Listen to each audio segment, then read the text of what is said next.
Salut les crypto lovers, c'est Weltemer et bienvenue pour l'édition du 5 du 7 2021 du petit journal du crypto. Alors on commence par CoinMarketCap. Qu'est-ce que tu vois? Le market cap il a chuté, il est en dessous des 900 milliards de dollars. On a le Bitcoin qui ne gagne que 0,21% sur 24 heures, l'Ethereum qui perd 0,72, suivi toujours du Tether, de l'USD Coin. Alors le BNB fait 0,19, Binance USD fait 007, James Bond, le petit Ripple de Jean-Pierre Riffard perd 0,77, Cardano, la petite down de mon cœur, perd 1,83%, Solana perd 0,72 et le Dogecoin toujours en 10e position avec une perte de 1,30%. Aujourd'hui, c'est une journée très stagnante pour le marché des crypto-monnaies. Allez, c'est parti, générique.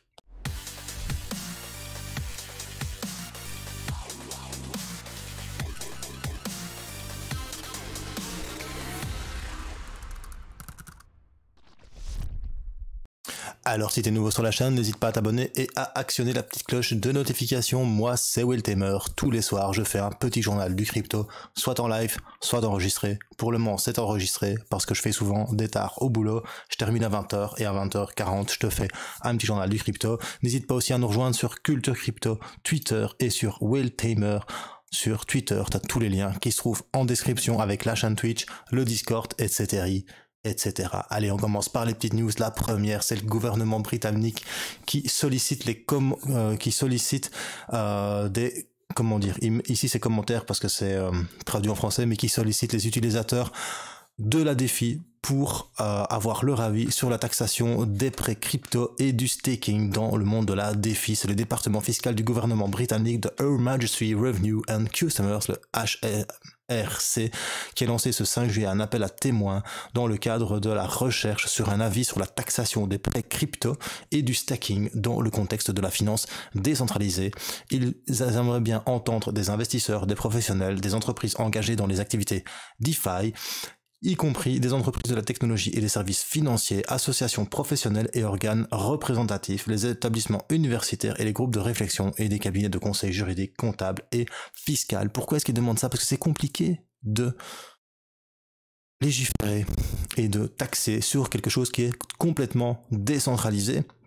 Du coup, pour une fois, une société, un État demande l'avis d'experts en la matière afin de faire quelque chose le plus correct possible. Ça change de l'Europe, hein. Merci l'Angleterre, je comprends qu'ils soient partis de cette satanée Europe. Après ça, on apprend que en Chine, les géants de la technologie dont Tencent et Ant Group s'engagent à interdire les NFT dans un futur proche. Le principal entreprises technologiques ont vraiment envie de suivre le gouvernement sur le bannissement des crypto-monnaies en Chine, mais bien évidemment parce que les sociétés technologiques sont détenues par le gouvernement, donc ils vont pas aller en contre leur gouvernement et contre leur patron. Au final, n'oublie pas, c'est une dictature communiste en Chine. J'ai vécu en 2015 en Chine, donc je sais de quoi je parle. Après ça, on voit que le Dogecoin, ladies and gentlemen, le Dogecoin arrive maintenant sur FTX, mais pas n'importe quel FTX, au Japon. Il faut savoir qu'au Japon, tout ça c'est réglementé de manière très sévère, donc que le Dogecoin arrive sur FTX, c'est une très bonne chose. Pour cette crypto-monnaie, c'est plutôt même pas mal. Et on va terminer par Cardano, et on apprend que la publication de la mise à jour Basho est un succès sur le testnet. Bien évidemment, on parle pas de mainnet, on parle de testnet, donc ils sont toujours en phase de test, mais ça fonctionne sur le testnet et ça fait plutôt plaisir. Alors il faut savoir que Cardano, c'est une blockchain avec 5 étapes importantes dans son développement. Les 3 premières phases étaient Gauguin, Byron et Shelley. Ils fournissaient respectivement les contrats intelligents, la fondation Cardano et la décentralisation. Ici vacille la nouvelle fonctionnalité principale de Basho, donc la 4e ère, ça sera Basho, a été lancé sur le testnet en mettant l'accent sur l'évolutivité et bien évidemment la scalabilité. C'est super important pour augmenter le nombre de transactions secondes. Aux dernières nouvelles, le réseau Cardano a terminé ce hard fork sur le testnet et ça a été réussi. Et franchement, c'est une grande nouvelle. On attend pour le 3 juillet le réseau principal, donc sur le mainnet. On attend cette nouvelle avancée pour Cardano sur le mainnet. Maintenant, ça n'a pas eu grand effet sur le prix du Cardano, mais bien évidemment, tout ça a déjà été anticipé avant. Donc c'est pour ça aussi que Cardano est une crypto-monnaie qui a résisté. Son prix a résisté par rapport à la chute de beaucoup d'actifs. On va regarder ça sur TradingView. Donc on va sur TradingView Je te l'avais déjà parlé, mais regarde sur ADA BTC en Bitcoin, le Cardano depuis ici donc le 27 mai a pris 45%. Bien évidemment en dollars depuis le 27 mai. Hop, on va se mettre plus ou moins la même date. Hein. 27 mai. Voilà. Non, on se met au 27 mai, ben voilà, bien évidemment, depuis le 27 mai, il a perdu, mais il n'a pas perdu tant que ça, il a perdu 2,16%. On va prendre une crypto n'importe laquelle, on va prendre Ethereum. Alors, Ethereum, on va regarder depuis le 27 mai, qu'a fait Ethereum depuis le 27 mai, vu que c'est sa concurrente principale, hein. Hop, on se met au mois de mai, on se met sur le 27 mai. Depuis le 27 mai, Ethereum a perdu 34,77%. Ça fait mal, je sais pas ce que t'en penses. On va quand même regarder sur du BTC ce qu'a fait Ethereum pour comparer aussi par rapport à Cardano. Donc depuis le 27 mai, Ethereum a perdu plus de 8,4% lorsque Cardano en gagne 45,69%. Et après, on va me dire que Cardano n'est pas une blockchain intéressante et importante pour l'avenir. Moi, personnellement, je suis à fond dans Cardano. Bien évidemment, j'essaie d'être le plus objectif possible, mais en tout cas, quand j'analyse les choses, et comme je vous le démontre là maintenant, avec une simple analyse, n'est compliquée, hein, c'est tout simple. Tu regardes combien elle a pris par rapport au même temps, et combien elle a perdu. Eh ben, tu vois qu'en fait, Cardano, c'est du lourd, bro. Voilà. Allez, maintenant, on va passer sur Bitcoin. Alors, le Bitcoin, je vous en parlais hier qu'on allait peut-être surfer sur cette résistance qui se trouvait à 18 600 ou 18 997 $. Donc on a rebondi dessus, on est en train de remonter sur du H4. Ça a été bloqué par la moyenne mobile 50 périodes, on est redescendu, on a pris de la résistance sur la moyenne mobile 25 périodes et là on est en train de remonter et on est en train de casser cette oblique qu'on a tenté de casser tout à l'heure, hier à 22h, on l'a cassé, pac, puis ça a rechuté, on a repris des forces, on va dire, sur la moyenne mobile 25, on est en train à nouveau d'essayer de la casser. Donc mon trade, je vous avais parlé que j'allais faire un trade sur le Bitcoin, une fois qu'on aurait cassé la résistance et qu'on aura fait un pullback. Donc si je dois placer mon trade, je devrais toujours le placer ici.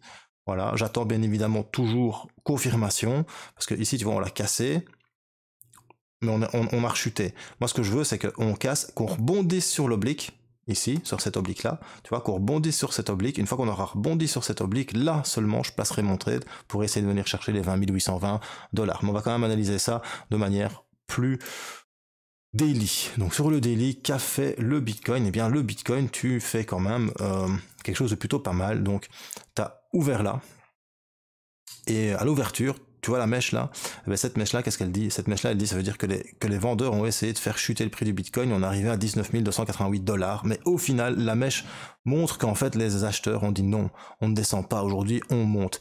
Conclusion, ils se sont battus pour refaire monter le prix du Bitcoin. Donc à la clôture, c'est-à-dire dans 5 heures, 5 minutes, si les acheteurs arrivent à être au-dessus de la clôture de la veille, donc par ici par exemple, ce serait assez bullish, cette petite mèche. Hein, elle serait vraiment bullish. Pourquoi? Ça montre vraiment qu'ils ont pris la main sur du daily sur les vendeurs. Encore une fois, maintenant c'est sur du daily. Hein. Il faut regarder le weekly bien évidemment, et sur le weekly, ben, on voit que on a une petite semaine verte pour le moment, c'est plutôt sympa, et surtout il n'y a pas que ça, moi qui m'intéresse. Sur le daily, ce qui m'intéresse vraiment grandement sur le daily, c'est ça. Regarde un petit peu sur le MACD, on vient de faire un histogramme rouge clair. Donc ça veut dire qu'il y a peut-être un rapprochement entre le signal et son MACD. Mais on est toujours sur du weekly ici, donc on saura ça fin de semaine. En plus, on a l'impression qu'on est venu chercher un bottom sur le RSI, ici à 26,09. Donc est-ce que maintenant le RSI weekly va re-rentrer dans la zone des 30 pour enfin, en weekly, revenir dans une zone neutre entre les 30 et les 70 pour pouvoir enfin donner du momentum au Bitcoin et peut-être pomper derrière? On verra ça lors de la fin de la semaine à la clôture. Mais voilà, pour l'instant, sur le daily, c'est plutôt pas mal, même si tu vois que c'est rouge. Ce qui est important, c'est la mèche. Cette mèche-ci, elle est assez importante. Tu vas me dire, ouais, mais regarde ici, ça a chuté, et pourtant le lendemain, ça a chuté. Oui, mais regarde que l'effet, en fait, ce qui peut se passer demain, c'est ceci. Donc, si tu regardes la mèche du 30 juin, on a ouvert à 19 996, on est monté jusque 20 279 et on a chuté jusque 18 644. Et bien de 18 644 à 19 892, c'est les acheteurs qui ont repris la main et le lendemain, tu vois, on voit qu'ils ont essayé de pousser jusqu'aux 21 000 $. Donc demain, il y a peut-être un risque qu'on vienne essayer de chercher la moyenne mobile 25 sur le Bitcoin en daily. Donc ce qu'on va faire, c'est qu'on va enlever l'élément, on va simplement prolonger ici, on va sauver et on verra bien demain ce que nous fera le Bitcoin. Demain, n'oubliez pas, c'est l'apéro crypto avec mon petit Xaltox, avec mon petit FIFA. N'oublie pas, le thème de l'émission de l'apéro crypto, c'est toi derrière ton ordinateur qui est aux commandes de l'émission. Tu nous poses des questions et on y répond. Voilà, c'était Will Tamer pour le petit journal du crypto. Si t'as bien aimé, tu mets un petit pouce bleu. Si t'as pas aimé, tu mets un petit pouce rouge. T'insistes pas, mais tu le mets quand même. Mettez un maximum de commentaires, partagez un maximum. Et surtout, bro, n'oublie pas, choose life, choose freedom, and choose Bitcoin. Peace.